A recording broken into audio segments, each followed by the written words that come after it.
ఒకసారి సాయంత్రం ఒకసారి పర్వాలేదన్నారు పెద్దవాళ్ళు.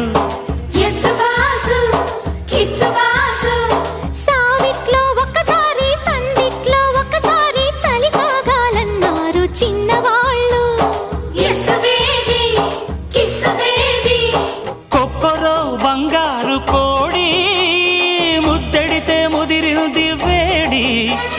పిల్లగో చూశాని నాడి అదిరింది కన్నెబాడి. గుట్టుగా దోపిడి చెయ్యనా గుమ్మడి తాళలేను తీపి రాపిడి. నిన్నేమడగను ఎట్టాడగను ఒకసారి ఒడిలోకి రమ్మని. కుక్కు